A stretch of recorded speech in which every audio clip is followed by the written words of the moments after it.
Hey guys, welcome to the second official episode of the Nerdyverse of Madness. You're about to listen to my interview with Tobin Elliott, 2 L's, 2 T's, the author of the Aphotic series, which I mentioned at the end of my last episode. Thanks for tuning in. Hope you enjoy.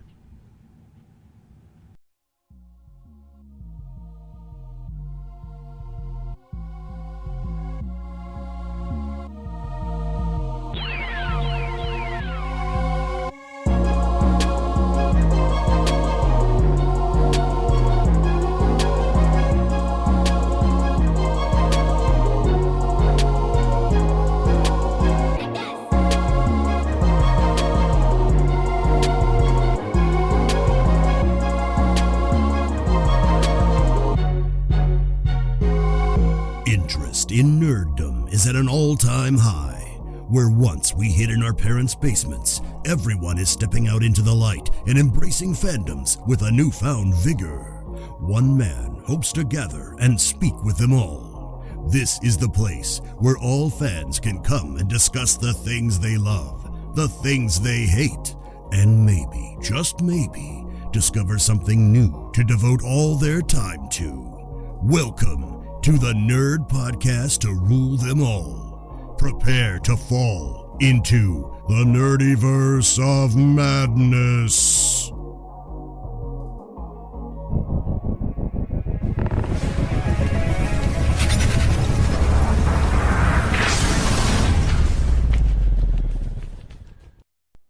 Oh, hey everybody, and welcome to the Nerdyverse of Madness. I have my excellent friend here, Tobin Elliott, 2 L's, 2 T's, and we're just gonna hop right into it. So we're gonna talk about one of my favorite book series that I've read in like a decade, the Aphotic series. Tell us a little bit about it.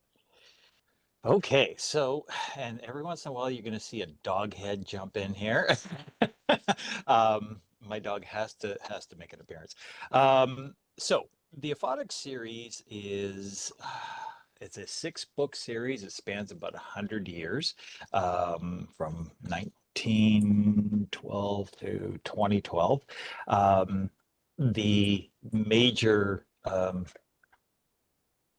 instigator, I guess is the right word, is a book that tends to find the broken and the upset and the enraged and those looking for revenge or payback of some sort.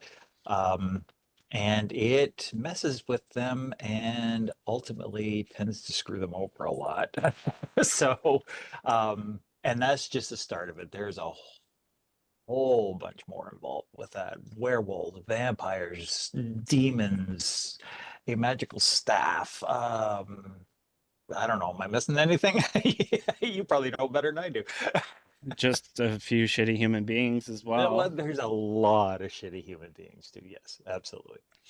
All right, so I mean, you're a writer. Have you always been a writer?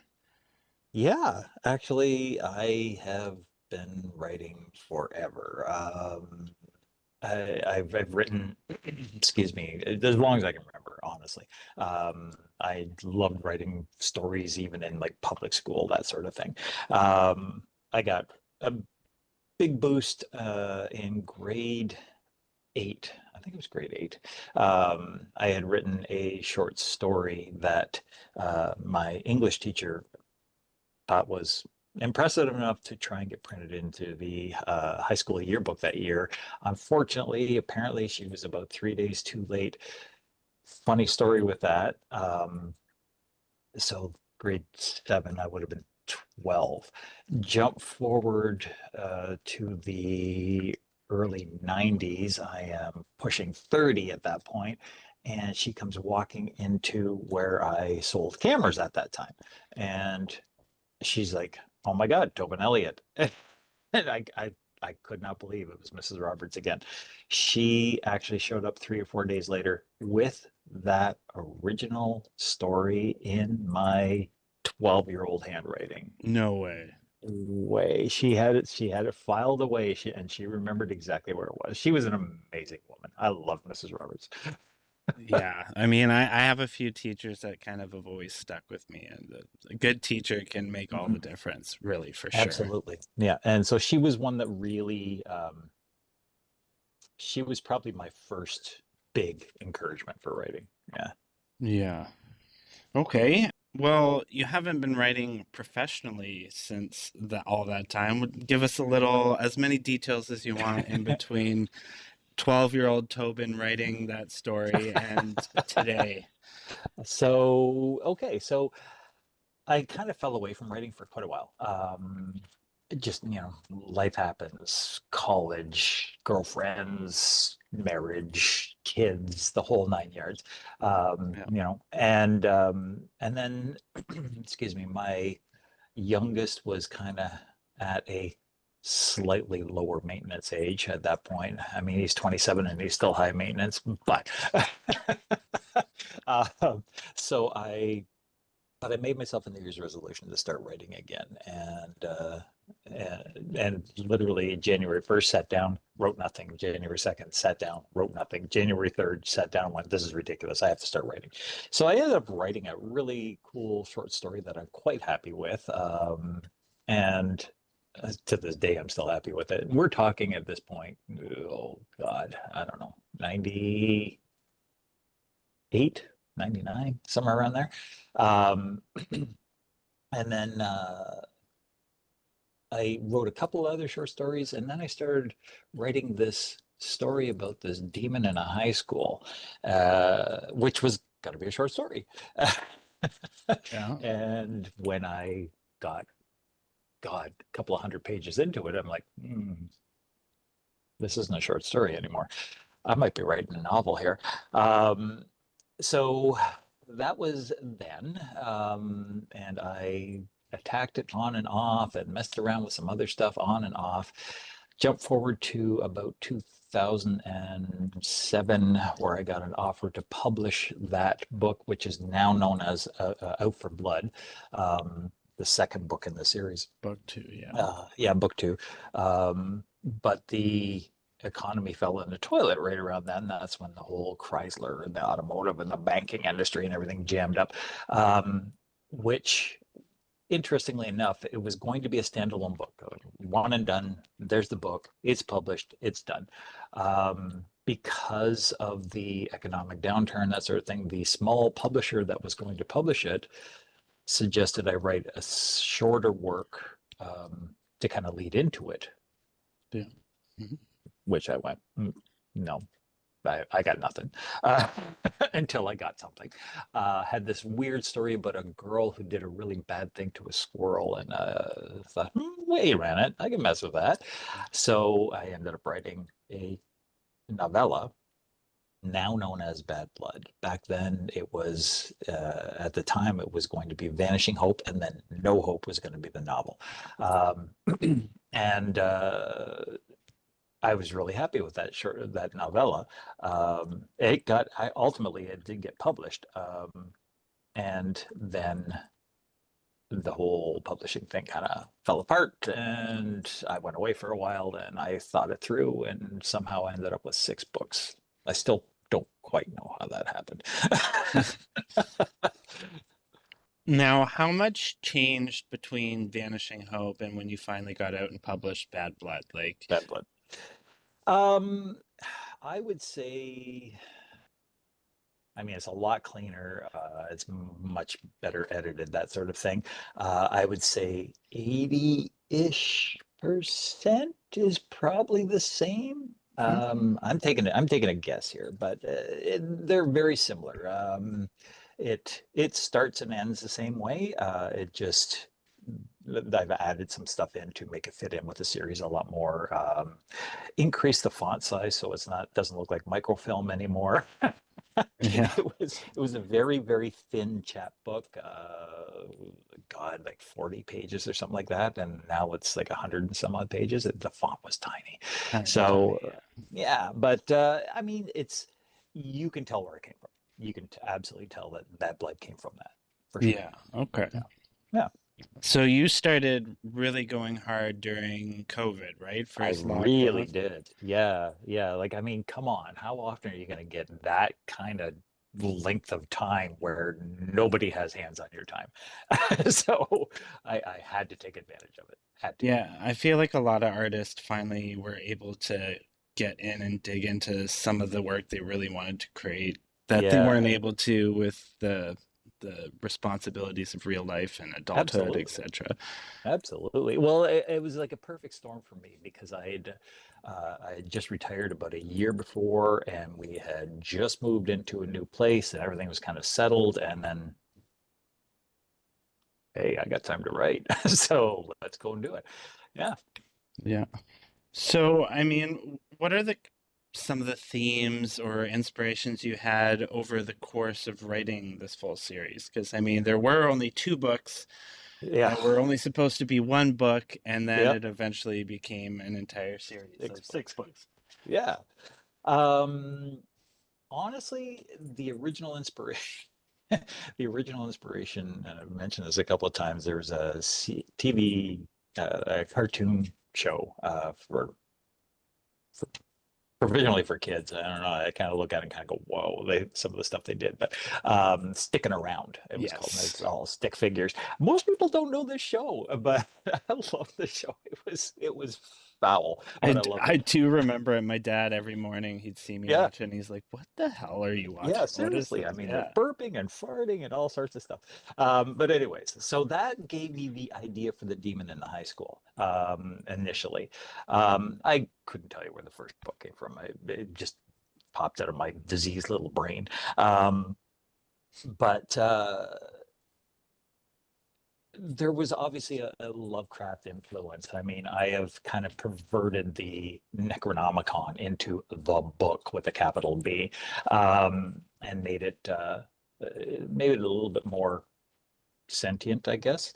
But then I started kind of going, well, all right, what else am I going to write? And originally, the next book, Blood Loss, the one with werewolves in it, was again going to be a standalone book about werewolves, until I figured out how to tie it in with the second Yeah. one, and kind of went from there. And that one, quite frankly, I love werewolves, and there's not a lot of werewolf fiction that I really love. Like I love werewolves, but there's been times there's that was kind of lame, sort of thing. Yeah, So yeah. I wanted to write my own werewolf story. From there, and that's where I think things started to coalesce a little, because I called it Blood Lost. I think that's the only one that kept its original title, start to finish, Oh, back to really? front. Yeah. Okay. Yeah.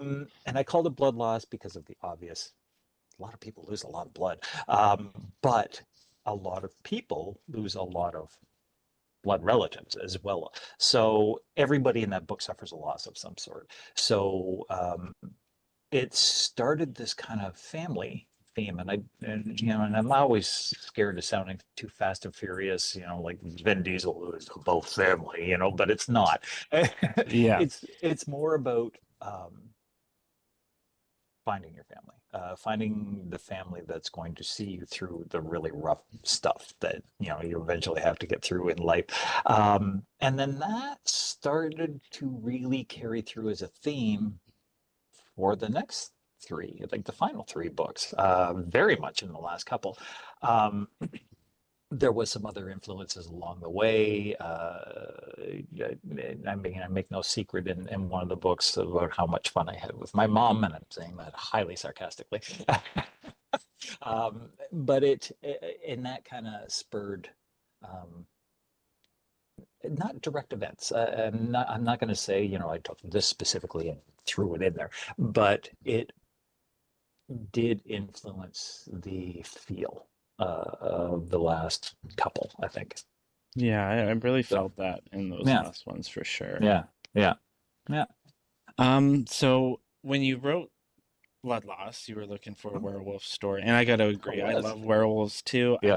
I couldn't even think of any werewolf book that I had maybe read before that, and Oh, It there's was the Howling, there's the Wolf, and there's Jonathan Mayberry actually does really good werewolves. Um, but overall, like I went back. Funny enough, I actually went back.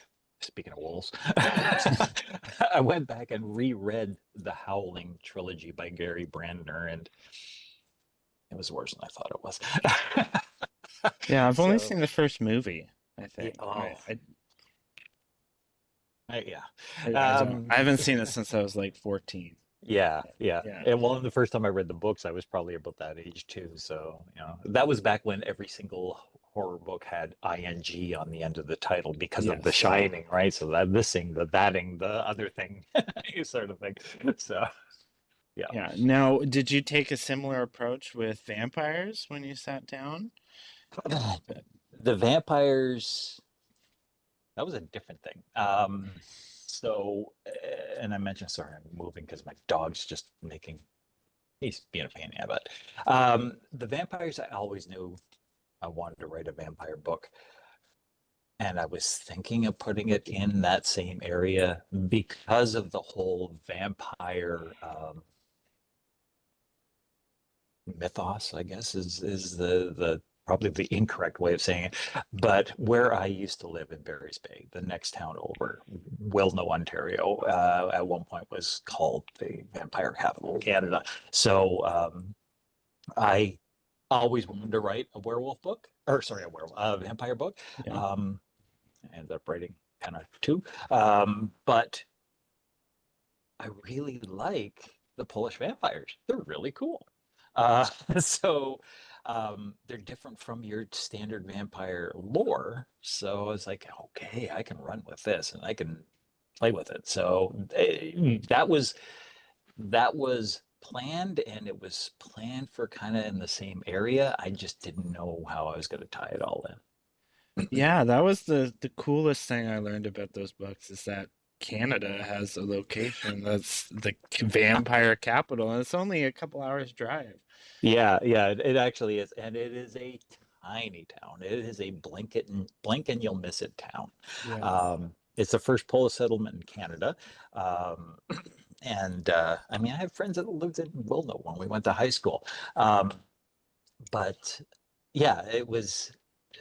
I actually got a grant in 19. A Harvard-educated linguist got a grant from what's now, I think, the Canadian Museum of History to go to Wilno and research these vampire lore. And he apparently interviewed, I think, 15 whole people. And then wrote this big paper that was finally published in 72. And apparently it enraged the town because there's vampire lore. He was presenting it more as, and these people I talked to actually went through this and had to perform some of the atrocities on the corpses so they wouldn't turn into vampires and things like that. So they weren't happy about it. Yeah. But oh my God, for horror fiction, it writes itself. Yeah. Yeah, I was fascinated by the background on the vampires and the Mhm. birthmarks, and I'm like, "Oh, this is really cool. I wonder where he came up with that." And I was fascinated to know that's like real history. Like Oh, that was yeah, like great. the call on the face, the fact that you save the afterbirth and you dry it out and grind it up and feed it to them when they're on their seventh birthday. I made none of that up. That's Yeah. there. That's Yeah. there. This is what I'm saying. It wrote itself. Yeah, no, it's really great. So I mean, what's your process for writing? You sit down. Sit down and bleed. No. Um, when I'm in the zone, and over the years I've found the way to get myself into the zone. It's literally I get up in the morning, I walk my dog, I grab a coffee, and I sit down and I start writing. Um, there's none of this writer's block stuff. There are days where I'll write 4,000 words. There are days when I write 500 words. Whatever, it's what comes out. But for me, it is basically uh, as simple as it sounds, as getting your butt in a chair and starting to write. Um, I do firmly believe it's not a good idea to write until the tank is dry every day. So I will write until I'm happy with what I've got. I will leave myself in the middle of a sentence, and then and that's where I stop. Yeah. Um, I'll leave myself a note, I don't know, Johnny is killed by a werewolf, whatever. So then the next day, I will sit down and I have kind of a prompt, and then oh, I gotta kill off Johnny by a werewolf today, and then I start writing again. Um, and that's how I do it. It's just there's no magic formula to it. It's putting your butt in a chair and putting your fingers on a keyboard. It I, really is. I am quite fond of myself, so it would make sense that you would kill me off because you have a tendency to do that to the characters I love. Especially the ones you love. Yes. Yes. Yes. Um, I'm a bastard that way. Now you do deal with some difficult subject matter. How do you get that out? Do you feel really icky? Is it a Yes, bit I of a do. challenge to It's a very much of a challenge. It really is. It is, yeah, I mean, there's pedophilia, there's incest, there is rape, there is murder, there's a lot of bad stuff. And as I said, for me, the worst monster I can come up with is a human being. Vampires will suck your blood, werewolves will just tear you apart.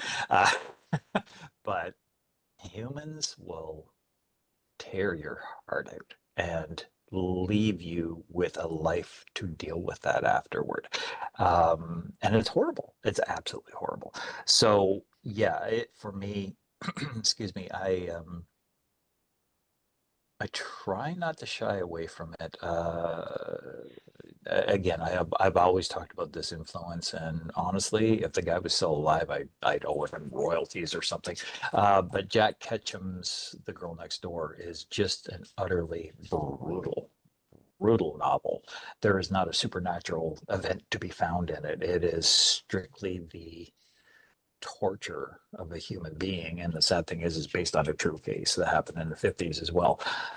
So, but that book, I when you read a Jack Ketchum novel, you never feel good at the end of the novel for having read it. I don't know if you've read Jack Ketchum or not, I but haven't, but he's no, he's on my radar. my Absolutely. God, That one in particular. yeah, it is absolutely visceral.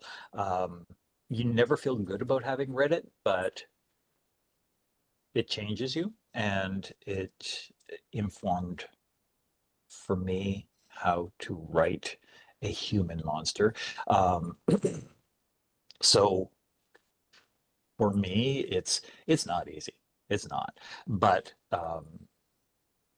I write horror novels, and this to me is some of the worst horror that happens in the world. So I'm going to include it, and I am as um, blunt and as descriptive with those events as I am with the monstrous events too, like so yeah, Yeah. Yeah. yeah. No, I was But it's not definitely easy. It's not easy. I was definitely taken for a ride at I'd say the end of your Mm, first novella. I was not yeah. expecting that at all. It was Yeah. awful, but it really progressed the story, and I don't think that story would have been quite the same without There that. wouldn't have been a story without that. Yeah. And I think I put in the author's notes. I wrote that thing and then I kind of abandoned it because I didn't know how to finish it. And I literally blew my deadline for the publisher with it because I didn't know how to finish it. And then that idea came to me. I was like, oh my God, it all fits together. So yeah, yeah, Yeah, I really enjoyed the author notes in every yeah. story. It was almost Good. my favorite part. But um, you do talk a lot about the influences you have, like real world Uh, monsters. You talked uh, about Lovecraft. uh, What else inspired you with some of these themes? I know I got really fanboy excited when you started talking about Robert E. Howard in one of your books. I'm oh like, I God, love yes. Robert Howard. Oh, so do I. Um, I mean, I think every writer is a product of the authors who impacted him, and a lot of times it's probably the authors that impacted him or her when they were at those formative ages and really kind of discovering, you know, the fiction what they um like you read Shirley Jackson, you read Richard Matheson, you read oh god, I'm missing an author, but you know, you read those guys and then you read Stephen King. You can see where Stephen King got a lot of his influence from. um for me, it is Robert E. Howard. I mean, I my God, I love Conan and Cull and Solomon Kane, and I mean, there's that staff, though I don't directly indicate, it is the staff that Solomon Kane uses in his books. Um, Oh. so, um, so yeah, Robert E. Howard, H.P. Lovecraft, Stephen King, have to, Jack Ketchum, Lovecraft, Ray Bradbury, the kind of the small town horror feel that Bradbury does so well is in there as well. There's, my God, there's so many influences.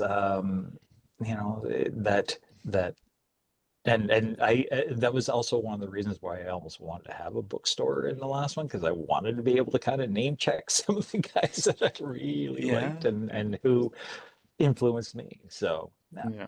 And that bookstore was inspired by a bookstore that you also went to, correct? In Oshawa, yeah, now where I live now, yeah, when I was a young kid, and where I discovered a lot of those authors. Yeah, the cool guy, the old guy. I always thought of him as the old guy with the big long ponytail and the cigarette hanging out of his mouth all the time. And I mean, the guy was probably 27 years old. You Yeah. know, when you're 14, everybody's old, right? Yeah. Yeah. Absolutely. Yeah, Yeah. I got one in London, Ontario that always sticks out yeah, to me. It's like a yeah, little den. You go in, there's like yeah. hallways and just Yeah, and nothing it's but warm memories in there. dark and yeah, but it's cool. And It's the just smell, it the smells like old smell. books. You need it. Absolutely. And the thing is, you know, like, and the guy never disappointed me. Like, I'd find something new and I'd take it up to the counter to buy it, and the guy would go, yeah, that's a good one. Sort of thing. Yeah. This was good. You know, but he was not shy of also saying, that's not very good. And I'd buy it anyways and find out, yeah, that guy wasn't very good. So, no, Yeah, no, because when you're 14, you gotta make your own opinions. Like, what does this hmm old guy know? I gotta check it out yeah, myself. seriously, guy Yeah, doesn't know anything. yeah. All right. Well, what do you got coming up the pipeline? You got any books coming out in a little Yeah, bit? You got a short story that just came out or is coming I out? do. Yeah, there's there's a, see if I can grab it here. Yes. So there is a an anthology called The Doors of Darkness. It's again, for the guys who like kind of the classic horror, if you've heard of Charles L. Grant, it's kind of inspired by Charles L. Grant, who was a guy kind of did a little bit more quiet horror. So the whole anthology, every single story takes place on one of the houses on Fern Street. My house happens to be number 106 Fern Street, um, which is also my birthday, October 6th. So, um, so yeah, I've got a short story in there. I have right now, that's all that's officially coming down the pipe. However, I've got a haunted house slash possession novel that I'm writing that I have been kind of plugging away at, and I just had this monstrous big breakthrough the other day on it. It's like, oh God, now I'm super excited about it.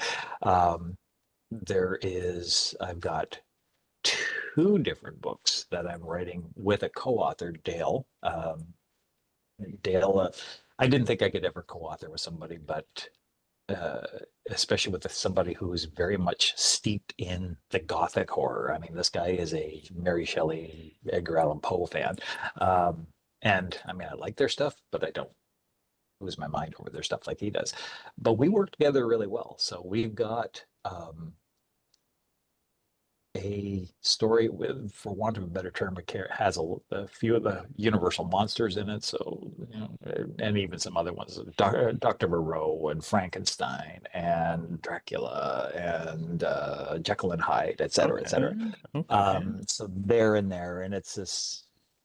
I'm not going to go into it, but it's a cool story. Um, we are also working on a book about the four horsemen of the apocalypse, who kind of rediscover their humanity and decide they don't want to bring the apocalypse.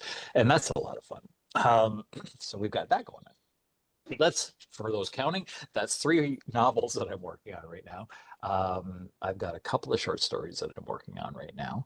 And the final thing, I can't say a lot about it yet.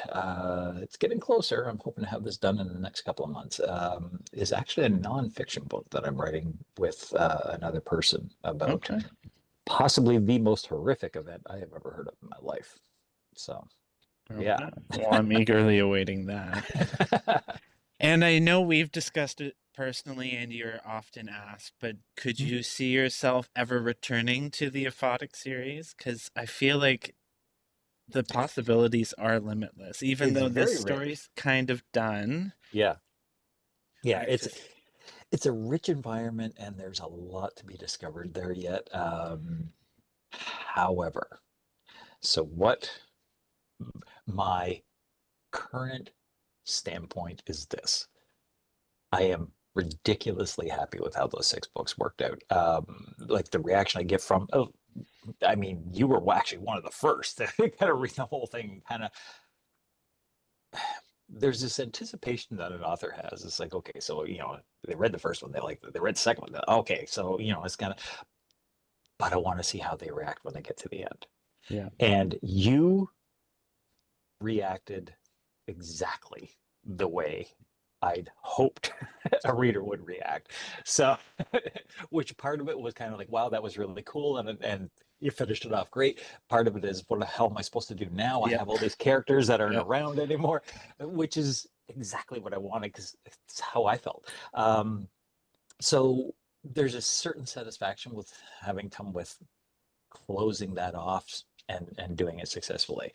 Um, would I officially say no more stories? No, I wouldn't say that. But what I will say is it has to be one hell of a good story for me to dive back in there because I don't want to cheapen what I've already done. So I won't say no. And the other caveat is it can't contradict anything else that's happened before. So, Yes. Yes. yeah, yeah. So, I mean, I've right now I've got enough stuff on the go that I haven't really thought of it that way. Though there is one story that I had written a while ago that somebody went, that could fit into that world. I'm like, ah, damn, it could. So I don't know. I don't know. Yeah, but as it stands right now, no plans right now. That could Okay. change tomorrow. Yeah, you've always kind of called that book your Yeah, Avengers Endgame, and we all very much so. Yeah. we all know how the MCU is kind of doing right now that they've Yeah, went yeah, past that. So yeah. And and you see that every once in a while, where somebody's like written something or done something, and it's really good, and then they're like, "Hey, I got another idea," and I'm bringing it out, and you're kind of like, "Hope it's good," yeah. and yeah. So it would have to be amazing. Okay. So Well, yeah, we're kind of running to the end of the time no here. problem. Where can we find you? Where's the best place to find your stuff? Yeah. Anything? So for me, you can find me Instagram, TikTok, the social media networks, that sort of thing. My books you can pretty much find anywhere. They are orderable through any bookstore on the planet because of the way they're published. So obviously the Amazon, but also any bookstore like the Barnes and Nobles, the Waterstones, the Indigo in Canada. Um, Basically, the easiest thing is I've got a link tree in all of my social media, which is linktr.ee/my name, Tobin Elliott, Elliott, two L's, two T's. And that gives you links to everything. It'll have links to the books, it'll have links to the interviews, it'll have links to my social media, it has links to everything. Okay. Any final thoughts that you want to say? No, I do. The one thing I would say is thank you, A, for having me on here, and B, thank you for, as I said, validating and stroking my ego so much for reading these books. It is an absolute pleasure to know that I've put something out there that somebody has enjoyed as much as you have, obviously. You know, even if nobody else enjoys it, I've got you. I've got a good fan there, and you know what? It's all the validation I need. It made me very happy. So thank Oh, you so much. oh, you're welcome, and thanks for coming on. I really appreciate that so much. No problem at all. I'm happy to be here. Happy to come back whenever you want. Okay, perfect. I will have you back. Fantastic. Perfect. All Thank right. you, Tobin. Thanks, man. Bye. Bye. And there you have it, guys. That was my interview with Tobin Elliott. You can find him at his link tree, linktr.ee/Tobin Elliott with 2 L's and 2 T's. You can find me on all the socials as well. I'm most active on Instagram, but you can find them all at my link tree, linktr.ee/the Nerdyverse of Madness. They're all linked there. As well as if you could get some traffic towards my blog at thenerdyverseofmadness.ca, that would be fantastic as well, but that is also linked in the link tree. I hope you enjoyed this episode. Tobin's a really great guy and a really good friend of mine, and I can't wait to have him on again when he comes out with something else. Until next time, I just want to thank you all so much for listening, and I hope you loved it. Peace. That is all for today, but what kind of discussions will the one and only Johnny Ward get himself into next time? Will he discover a new collection to spend all his money on, or something to read for the next year and get depressed when it's done? Find out next time on the Nerdyverse of Madness.